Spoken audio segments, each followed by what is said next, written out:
Hello mga kabady. Yan, another tips po tayo for business idea. Yan, gagawa tayo ng banana pudding. Yan, be-blender natin yan, yung ni-slice natin na saba. Pwede rin tayong gumamit ng lakatan dyan o tumok na saging. Pag may tumok kayo, mas masarap. Manis-manis. Yan, be-blender natin ng ganyan kapino. Tapos lagay natin sa bowl muna.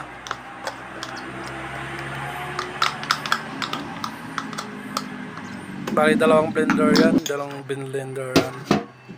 ko na pinakita yung isa para mas mabilis. Kaya gagamit tayo ng 1 cup na mani. Dudurugin natin siya. Ganyan lang siya, hindi siya masyadong hindi siya pino. Tamang-tama lang. Saka natin isasalang. Sabay na natin yung dyan. Pagsabay na natin yung butter sa mani.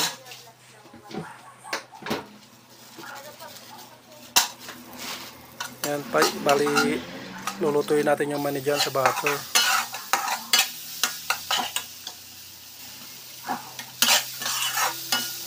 Isa lang golden brown lang natin ng kunti. Yan, pagluto na, saka natin lagay yung binender natin na banana, saging. Ganyan lang yan. Saka natin lalagyan ng 1 cup of brown sugar. Saka natin tutubigan para mabilis matunaw yung sugar.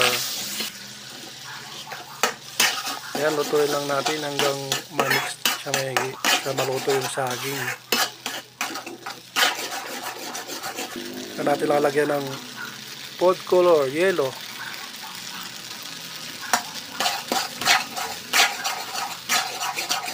Hanggang dahil kulang, dagdagan natin. Patubigan natin ulit ng 1 cup para siguradong luto-luto yung banana natin. Halo-haloin lang natin. Kailangan bantayan natin kasi kawali yung pinaglutuan natin.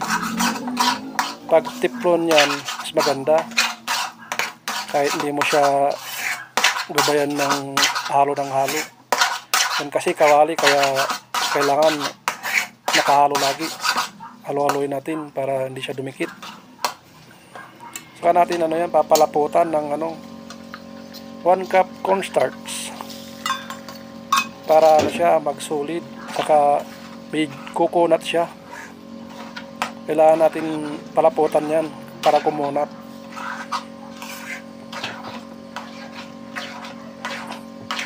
Para magsama-sama siya. Yan.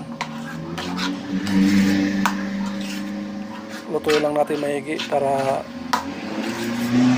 hindi yung cornstarch. May ibang lasa kasi yan pag hilaw. Parang mapakla. Kaya kailangan lutuin natin maigi. Yung ganyan lang yan, kabilis.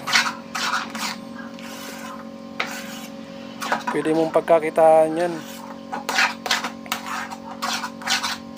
Halo-haloin lang natin yan ng paikot-ikot para hindi siya magtutong. Yan, ganyan lang yan. Mabilis lang lutuin.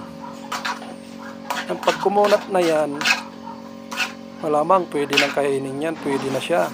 Pag kumunat na siya, ganyan, kakunat. Yung parang ayaw nang bumitaw sa sandok. Kapit na. Ayaw nang kumalas. Yan, ganyan lang yan. Pwede na yan. Kapit na siya. Sama-sama na siya. Ano? Ayaw nang bumitaw. Kaya hanguin na natin yan. Bali pinahidan ko ng mantika yung food pan na yan para hindi siya didikit. Kailangan mong pahidan ng mantika para kahit na ayaw kumalas, kakalas at kakalas siya. Saka natin i-dip. Yan, nilagyan ko ng plastic yung sandok kasi wala tayong plastic na wala tayong yung guma na pangganyan. Pwede mong itinda yan. Bahala ka na kung magkano mo itinda, ikaw naman magtitinda.